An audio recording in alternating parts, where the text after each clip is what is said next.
Hi everybody, Julia Usher, Recipes for a Sweet Life. If you've been tracking my videos and you watched last week, you'll know I introduced a new airbrush system designed specifically for cookie and cake decorating. It's comprised of both a gun, which is what we're talking about today, and a range of compressors, which we'll talk about in future videos.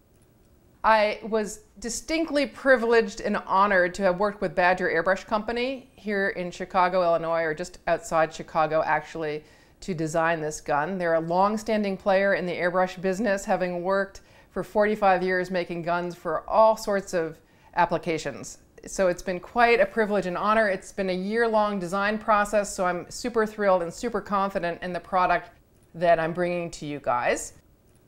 So in my last video, I talked at great length about the features of my new airbrush that make it distinctive and I believe better than other airbrushes that are currently out there in the cookie and cake decorating market.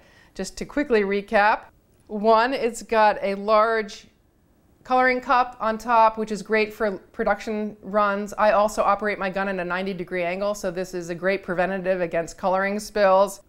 It's got a pointier needle tip than most other guns out there on the market, and that translates into finer atomization or finer, more even spray. Oh, it's a dual action gun, not single action. All the others that I've encountered out there for use in cookie decorating right now are single action guns. Dual action guns afford greater control in my opinion, and I talk about that more in the other video. But I think the best feature of all is the ease of cleaning of this gun. Whereas a lot of other cookie decorators who are selling airbrushes encourage the dismantling of the guns to clean them. In fact, they have videos showing taking them all apart to clean. I'm going to actually say, do not take your gun apart to clean it if you can at all avoid it. You should not have to take this gun apart to clean it if you just follow the simple standard maintenance cleaning procedures that I'm going to show you here in this video after each use of your gun. Now, let's suppose you forget to follow the procedures I'm going to show you in this gun and you let coloring sit in your gun too long and it dries and the gun is clogged. Well, then you might have to take this apart, but only partially, and a lot of the disassembly can actually occur from the outside of the gun. You don't need to take the whole thing apart. So follow the standard operating procedures and you may never have to take this gun apart to clean it. If you do, under extreme conditions, or if you're going to stow it for a period of time, then you might have to take it apart, and I'll show you that as well. So what will you need to clean this gun? I told you it was super easy. Well, it is. You need a gun. We're going to need to make it dirty first, so I've got some food coloring out here, airbrush coloring. But to clean it, all I use is some alcohol. I use vodka rather than airbrush cleaner bought online or from the store because that's usually just diluted vodka. And it's more expensive than buying cheap vodka at the store. So I've just got a container of vodka here. That's going to act as a solvent in cleaning the gun. I've got a few makeup pads. I just bought these at my local pharmacy, Walgreens. And I've got some specialty sort of makeup Q-tips. On one end is a pointy little soft felt piece, and on the other end is a rounded piece. I often use this pointy piece for cleaning in and around the needle, and you'll see that. And lastly, you'll need an empty container of some sort to contain what we're going to be flushing through the gun, basically the dirty alcohol that comes out of the gun when we clean it. So let me get the gun dirty and I'll show you the basic maintenance process first. This is what you should be doing after every use of the gun. Don't let coloring sit in there for even 5 minutes. When you're done with the color, just flush it through the way I'm going to show you and you'll be in good shape.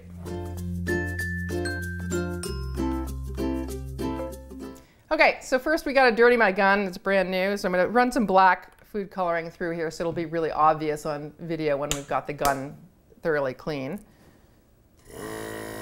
Just going to spray that through, just a couple drops in the cup.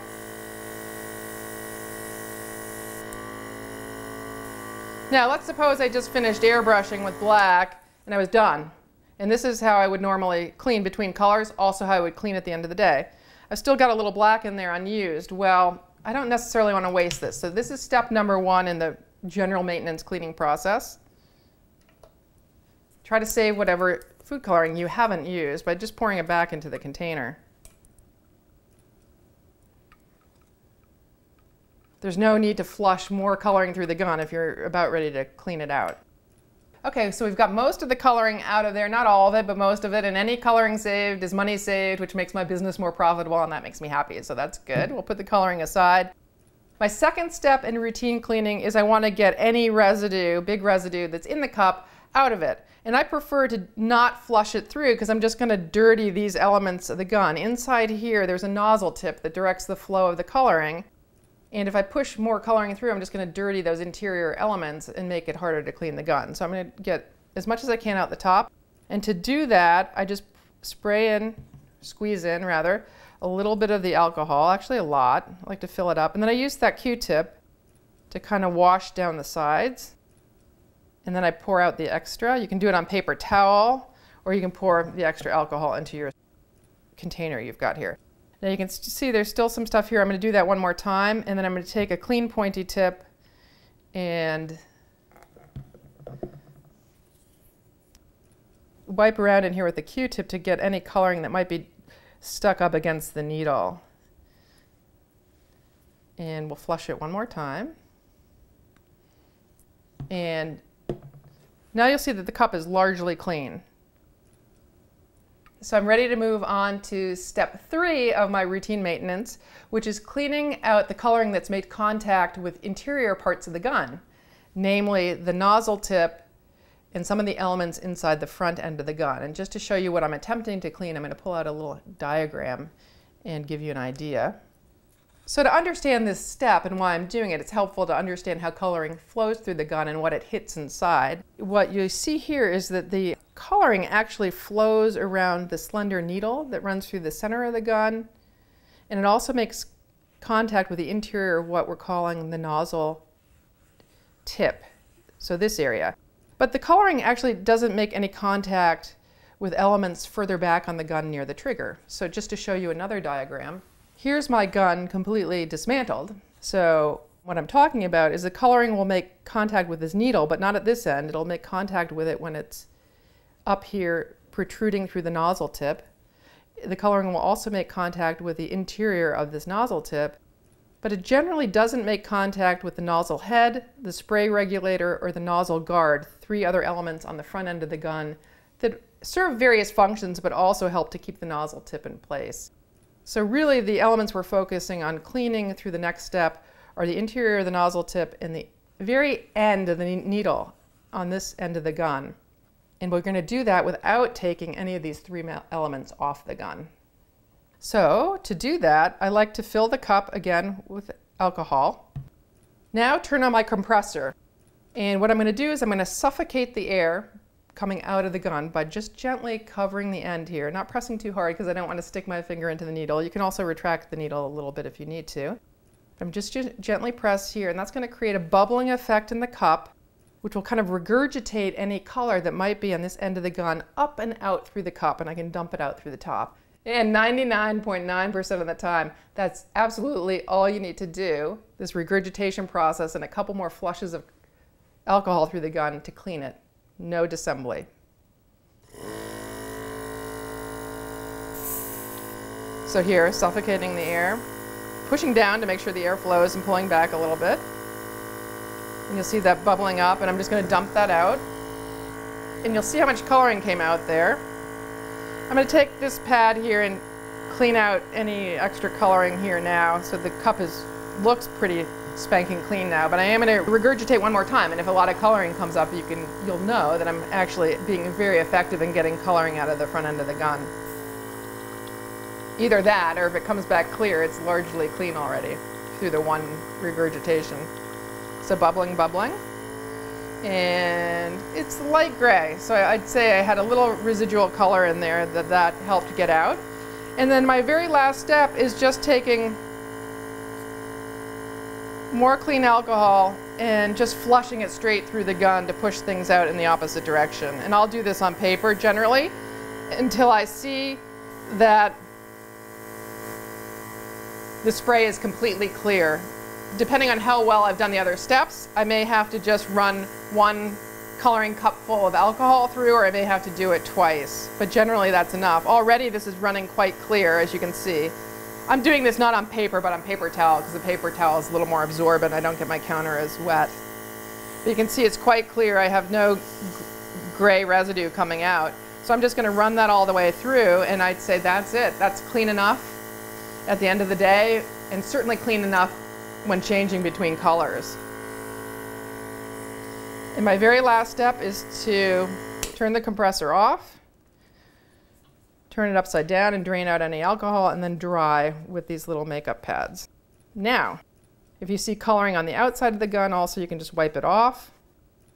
Over time, some coloring might accumulate on the outside of the gun around the nozzle guard, spray regulator, and so forth in these grooves. And if that disturbs you, it shouldn't disturb the flow of the gun, it shouldn't disturb the performance of the gun, but if you're a neat freak and that disturbs you, then you can just take a saturated Q-tip. I like to use the pointy end of these makeup tips and just clean in some of these areas. I don't really have any coloring out here to speak of. Mine's pretty tidy, but you can get into some of these seams. Now, I've seen some cookie decorators actually take toothbrushes and other scrubbing devices to clean in and around here, and even in and around the gun with these elements off. And I would caution you not to do that. I would never recommend doing that with this gun in particular, or quite possibly with any gun, because there are lots of threaded areas here, lots of little fittings that keep these three pieces screwed tightly in place. And if you take a harsh scrubbing tool, you can disrupt some of those seams and cause damage to some of those parts, which might require ultimately replacement of those parts. However, if you use something soft like this, you will never run that risk. So that's the routine maintenance. I do exactly that at the end of any session, and sometimes between colors and sessions if I get a lot of buildup in the gun. The only other thing I would recommend if you're putting it away at the end of the day is to retract the needle. It does protrude out on all guns a little bit beyond the nozzle or needle guard here at the end. And to do that, you simply have to unscrew this needle chuck. This is a unique patented design feature of my gun, that I have access to that needle chuck from the outside. In most other guns, you have to take off some subset of the handle in order to access this. So again, this makes it super easy to clean the gun. Retract the needle a little bit till you no longer feel it here, screw down the chuck, and then as an added protection, just slip on the protective plastic cap that comes with the gun. I've got a quick disconnect here that just pulls on and snaps off, and I can handily put it back in my box for storage. So we're going to talk about deep or exceptional cleaning of the gun now. And by exceptional, I mean you may never have to do this, or you may have to do it once in a blue moon. I've had this particular gun for a year, and I've only ever done half of this deep cleaning that I'm going to show you. I've only ever taken the needle out to clean it. I've never taken off the three pieces on the front end or the nozzle tip to clean those, because I haven't had to, and that's because I do all the routine maintenance procedures after every single use of the gun. But there may be conditions under which you need to do this, and they would be, one, if you let coloring sit in the gun too long and it dried up and the gun is completely blocked. Okay, and you're not getting coloring out of it. Of course, then you need to clean it more thoroughly. The second condition when you might need to clean the gun is if you're experiencing a partial blockage, meaning you're getting some coloring out, but it's sputtering or spattering. Generally, that's an indication that some coloring has dried in the gun and is preventing it from coming out evenly, or large particulate matter, like in whites or metallics, maybe plugging the gun. They're a little harder to pass through the gun than standard food colorings. In that case, if you repeat the routine maintenance cleaning procedures and they still don't unplug the gun, then you may need to take it apart for further cleaning. But I'd try to repeat the routine maintenance procedures first in that case. And then thirdly, if you're going to be putting your gun away for an extended period of time, I'd say weeks or months, then I might give it a nice thorough clean before I put it in my box. But again, I use mine every week, so I don't do this. Now, the first step in thorough cleaning, again, we're just focusing on cleaning those aspects of the gun that come in contact with food coloring. There's no reason to take out the trigger in this whole central part of the gun, as some decorators show, because it doesn't make contact with food coloring. So we're going to start first by just cleaning the needle. I'll take off my protective plastic guard. I'm going to start by cleaning the needle, and the focus will be on the end of the needle that protrudes out the front, because this part of the needle, again, doesn't make contact with food coloring unless you've spilled food coloring on it. And then we'll focus on cleaning these elements up here. To get the needle out, again, just unscrew the needle chuck. This can be all done from the outside, which represents a huge advancement over other guns, and then carefully slide out the needle. You don't want to ding it or bend it. Now you'll notice, if you get in really close, there's a little bit of food coloring on here. That wouldn't have impeded any airbrushing I would do. You can see a little bit of red there. But while we got this out, why don't we just clean it? And there's a little bit of food coloring down here, but it's clean. It's pretty much pristine all the way through the area that hits the trigger right about there. And then you start seeing stuff on it as you get into the nozzle tip area of the gun. So to clean that, I'm just going to moisten one of my makeup pads, or you could use the Q-tips. The makeup pads are a little more effective here because I can get the whole needle at once. I'm getting the whole thing, but really the coloring was concentrated on that end. Once it's all off, I simply guide it back in.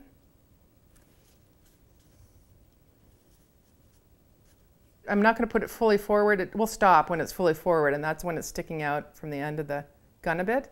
I'm going to pull it back a little bit because I want it a little bit retracted to clean the front end of the gun. And just lock this down so it can't move. Okay, so typically I'll start with that. I'll try my gun again if it had been plugged or partially plugged. And if it's working, I wouldn't even bother to take this off. It's much easier to access the needle, so I always start by cleaning that first. And if that resolves my blockage issue, then I don't bother up here. If I'm going to put it away for long-term use, I'd probably clean both the needle and the front end. And as a reminder, there are 4 elements we need to concern ourselves. The nozzle guard. This nozzle guard actually protects the end of the needle while you're airbrushing. Typically doesn't make that much contact with food coloring. Then there's the spray regulator. This actually controls the spray, but it also holds the nozzle head in place.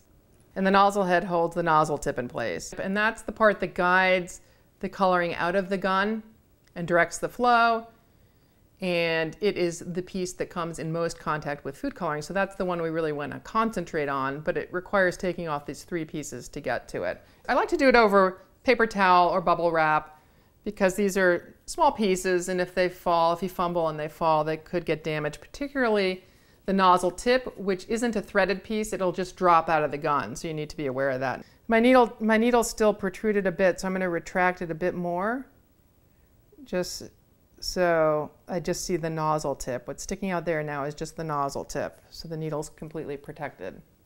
The other cool thing you'll notice is I have no little mini wrench in my hand, as comes with most other cookie airbrushes, and that's because all of these parts are designed to be hand threaded tight and airtight without the additional use of a tool, and I just find that fantastic. One less thing to keep track of. And one less thing to damage the threads. Frankly, when you're running a wrench around some of these things, you can damage some of the surfaces if you're not careful. So the next thing that's coming off is the spray regulator. You just might keep these in order so you know what order to put them back on. And then the nozzle head. And the nozzle head is what keeps the nozzle tip, which is now sticking out, in place. Now be careful, because the other unique thing about my design is that the nozzle tip is not a threaded piece. It will drop out on its own without you having to do a lot of twisting and turning, which is convenient, but you don't want it to drop onto a surface and bounce onto the floor. So just taking that off carefully. The nozzle head now. And actually, my nozzle tip came out with it, so it's in here. You'll see. It just drops out on its own. So either the head will come off and then it will pop out at the end of the gun, or it might come out in the head. Either way, you got it apart, and that's what matters. And again, we'll keep it in order. And then the only thing I would do is probably flush this with a little alcohol. You could soak this in alcohol. Again, I never have. I might just flush it with alcohol, especially into the center part. And then take these little small swab tools, get them damp, and then just run them around these pieces until they're clear of food coloring. And as you can see, I really don't have any food coloring coming out of these pieces, even on the inside of the nozzle tip. So this thing was pretty clean to begin with, just from doing that routine cleaning I showed you earlier. Same thing, might swab these parts. There might be a little coloring up here in the nozzle head. Let's see. Not really. It might just be discoloration of the metal and not food coloring. Yeah, I'm not really getting anything off here. And these all look pristine, so I'm not going to bother to clean them. But if I had food coloring on the outside or anywhere, again, I would just clean them carefully with these soft tools. So now we're ready to put it back together. As simple as it was to take it apart, just beware of the needle end here. you just want to drop the nozzle tip over the needle. There's no need to screw it in place. There's no threads there. So I like to hold it upright at this point. Then I'm putting the nozzle head, it's called, back on, screwing that down. That'll keep that nozzle tip in place. Again, no tools required. Then we've got our spray regulator that goes on. Just get the direction correct. And the last piece that goes on is what's called the nozzle guard. I like to think of it more as a needle guard because it does protect the needle when it's protruded from the gun. Right now it's retracted. And our particular nozzle guard is actually reversible, so I can put it on either this way, which will expose more of the needle when I'm airbrushing. If I want to see my line of sight more clearly when I'm airbrushing, I can put it that way. But if I want more protection of the needle, I would put it the other way. And typically, I just unscrewed the spray regulator when I did that. Get those tight. Typically, I will put it the opposite direction because I like a little more protection around my needle. And I don't feel like it impairs my line of sight to have that little extra cup on the outside. So that's that. And when you're ready to airbrush again, you simply push your needle forward. The gun won't function properly if the needle isn't all the way forward. So I loosened the needle chuck to do that, and I'm going to tighten it back down. But if I'm just going to stow it, which would be the natural thing to do after cleaning it, I'm going to leave it a little bit retracted just as protection of that needle, just as I did before. So I'm going to pull it back again. I'm going to put my additional plastic protective covering on it. And don't forget the coloring cup cap. It's an essential part of the airbrush to prevent color from spilling out when you're airbrushing, which I often do at a 90-degree angle. You just don't want it to get separated from the rest of your gun. Now it's all tidy and ready to be stowed away in the handy container that it came with. So that's really it. That's all there is to cleaning my gun. I don't think you'll find a gun out on the market that's any simpler to clean. And as I said, you won't have to do the extensive in-depth cleaning procedures ever unless you didn't do the preventative maintenance procedures that I showed you at the start of this video. Also, if you haven't seen my video from last week where I introduced all the other great features of the gun, cleaning is just one of them, but there are many others. I really do encourage you to watch it. I think you'll be really blown away by this product. Till next video, live sweetly.